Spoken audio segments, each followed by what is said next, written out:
welcome back, readers. We are going to read Winn-Dixie today, Chapter 8, and there's going to be a Part 1 to your work after we read Chapter 8, and then there's going to be a Part 2, which I'm going to do another video, and you're going to read, I'll read another chapter, and that'll be Part 2. Okay, so today our first part is, what we're going to talk about is the problems that our character's running into. So we talked about her character traits and how she is as a character. Now we're going to talk about a few different problems that Opal has. And then that's going to be your job, thinking about the problems that your character has. So just think about that while I'm reading today. Okay, so Chapter 8. Winn-Dixie's bald spots started growing fur, and the fur that he had to begin with started to look shiny and healthy. And he didn't limp anymore. And you could tell he was proud of looking so good, proud of not looking like a stray. I thought what he needed most was a collar and a leash, so I went to Gertrude's Pets, where there were snakes, fish, mice, and lizards, and gerbils, and pet supplies. And I found a really handsome red leather collar and a matching leash. Winn-Dixie was not allowed to come inside the store. There was a big sign on the door that said, "No dogs allowed." So I held the collar and the leash up to the window, and Winn-Dixie, who was sitting on the other side of the window, pulled up his lips and showed me his teeth and sneezed and wagged his tail something furious. So I knew he absolutely loved the leash and the collar combination. But it was very expensive. I decided to explain my situation to the man behind the counter. I said, "I don't get enough of an allowance to afford something this fancy, but I love this collar and leash, and so does my dog, and I was thinking that maybe we could set up an installment plan." "Installment plan?" said the man. "Gertrude!" somebody screamed in an irritating voice. I'm looking around. It was a parrot. She was sitting on top of the fish tanks, looking right at me. "An installment plan?" I said, ignoring the parrot. "You know, where I promise to give you an allowance every week and you give me the leash and the collar now." "I don't think I can do that," said the man. He was shaking his head. "Nope. The owner, she wouldn't like that." He looked down at the counter and he wouldn't look at me. He had thick black hair and it was slicked back like Elvis Presley. He had a name on it, and it said Otis. "Or I could work for you," I said. "I could come in and sweep the floors and dust the shelves and take out the trash. I could do that." I looked around Gertrude's Pets. There was sand and sunflower seed shells, and big dust bunnies all over the floor. I could tell that it needed to be swept. Said Otis, looking down at the counter some more. "Gertrude!" screamed the parrot again. "I'm really trustworthy," I said. "I am new in town, but my daddy is a preacher. He's the preacher at the Open Arms Baptist Church of Naomi. And I'm real honest.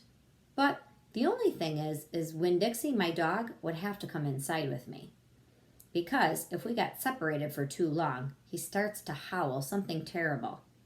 "Gertrude doesn't like dogs," said Otis. "Is she the owner?" I asked.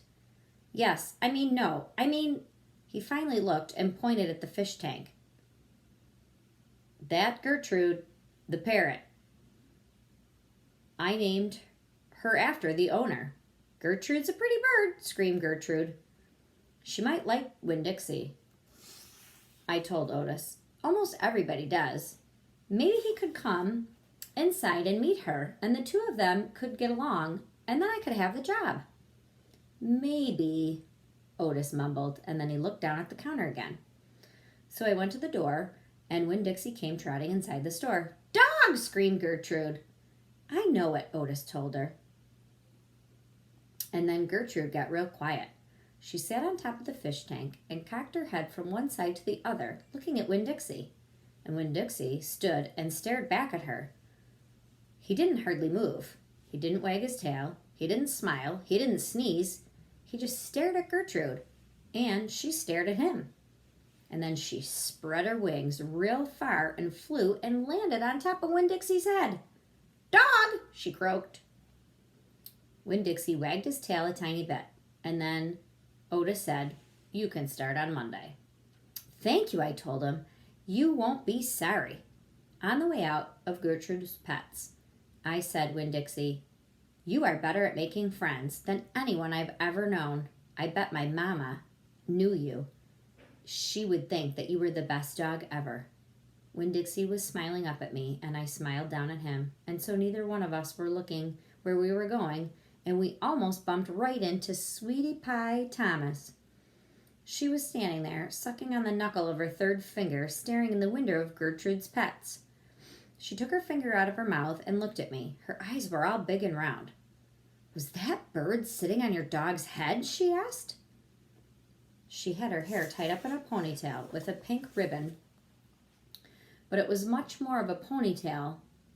But it wasn't much of a ponytail. It was mostly ribbon and a few strands of hair. "Yes," I told her. "I seen it," she said. She nodded her head and put her knuckle back in her mouth. And then she took it out real quick again. "I seen that dog in church, too. He was catching a mouse. I want a dog just like it, but my mama won't let me get no dog. She said if I'm real good, I might be able to get me a goldfish or one of them gerbils." "That's what she said. Can I pet your dog?" "Sure," I told her.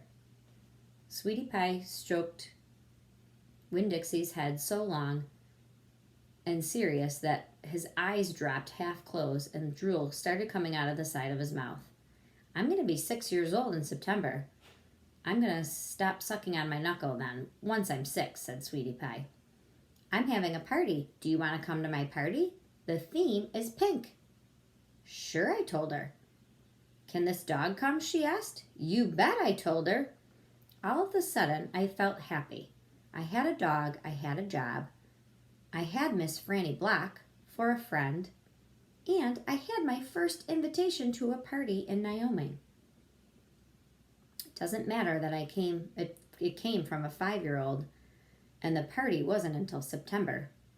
I didn't feel so lonely anymore.